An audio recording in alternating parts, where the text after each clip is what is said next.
Hi guys! So ngayon, samahan niyo ulit ako sa aming adventure. So ayan, andito tayo sa may bangka. Nakasakay tayo kasi may pupuntahan kaming special na tao para sa amin. So ayan, kakanta-kanta lang ako dyan guys. Hanggang sa makapunta tayo doon sa ating pupuntahan. Halika na! So ayun, nagdila-dila lang ako. Nagpa-cute. At ako na naman. Guys, huwag kayong magsawa. So, ayan, pinapalig yung buhok ko, guys. Kasi sobrang lakas ng hangin. Kaya hinawakan ko na lang. And ayan, sobrang lakas nga pala ng bangka namin. At sobrang saya-saya namin. Kasi, 1 year.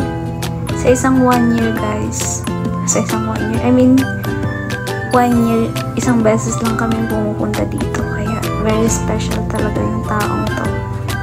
Actually, guys, dalawa sila. Kaya, isa lang muna kasi medyo malayo yung isa. So, ayan, ako na naman. Sobrang layo kasi ng isa, guys. Siguro, 4 na oras yung biyahe. Kaya, ayan. Tinuto ko sa kanila kasi gusto daw nilang picturean ko sila. Hindi ko naman pinicturean kaya nagdila na lang ako. At nag-sandy-sandy. Ayan. Papakita ko sa inyo, malapit na tayo guys sa ating destination. So guys, isang oras nga pala yung pinagbiyahe namin. 1 hour and 30 minutes. So ayun, ako na naman yung makikita nyo. Oh, mahuhulog pa ako nyan. Buti na lang sinalo. Ayan na nga. Malapit na, nakikita na yung island. Sobrang ganda dito guys, grabe. Solid talaga. So ayan, pinsan ko. Yaan niya na siya guys. Ayan din yung ate ko. Ganyan talaga itsura nila kaya huwag na kayo magtaka. Ayan. So ako na naman. Finally, we're here. Ayan, malapit na tayo guys. Konting tiis na lang at mapupuntahan na natin ang aming special na tao para sa amin. Ayan. So, ayun na guys, di ko na na-videohan kasi baka mahulog yung cellphone ko. So, ayun na nga.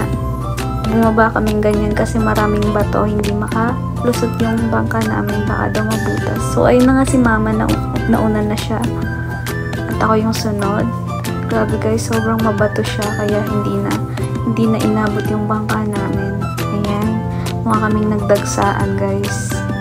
Pero okay lang yan guys. Para sa aming pinakamamahal na tao pupuntahan namin. Gagawin ang lahat. Ayan na guys. Malapit na kami. Bumaba na nga sila lahat. Mag-isa-isahan na kaming baba. Ganyan. Guys, hanggang ano nga pala siya, tuhod. Lampas pala. Hanggang sa karating na ako. Ayan. Sobrang happy ko guys. Ayan. So, wait na lang natin ayan, andyan na sila. Hintayin na lang natin sila guys. So, rumaraan pa nga yung ate ko guys. Sabi ko sa kanya, pag ikaw na nasibang. Ayan, tatawa-tawa lang ako. Dida. Sabi ko, ang init.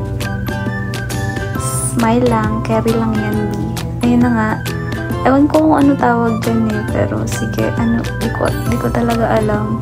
Siguro ugat yan, no? Ugat ng mga punong yan.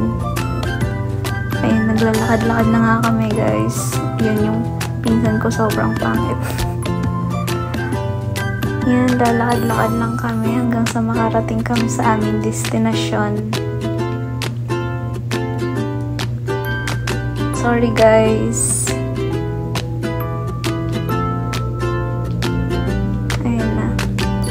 Sobrang matinik siya guys. Ugat ata. So ayan, nakabili na nga kami ng kanila. Kasi mapupuntahan na natin ng pinakamamahal namin.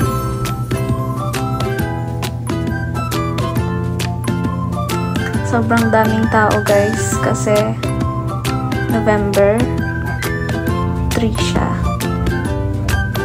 November 3. November 2, November 3. Yes, November 2 hanggang 3 kami nakarating.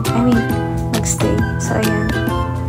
Ito na siya, guys. Narating na natin siya. Ayan yung mga kasama ko, guys. Nakarating na kami sa aming pupuntahan. So, ayan siya. Siya yung pinaka-special na tao para sa amin. Ayan yung papa ng papa ko. So, ayan, nagsindi na kami ng kandila isa-isa. So, ayan, flex ko lang mga kasama ko, guys. Ayan si papa. So, ayan, nagsisindi na kami si mama. Nagsisindi na kami ng kandila isa-isa. Ayan, sabay-sabay na pala kami. Ayan, nagsindi na rin ako. Tsaka nilagay ko na dyan. And yan. Ayan na. Kasi, sa isang taon, guys, isang beses lang kami pumupunta dito. Kaya sinulit namin. Nagtagal din kami dito. Nagstay kami ng ilang oras din. At ayun na nga, aalis na kami. Bye-bye! I love you!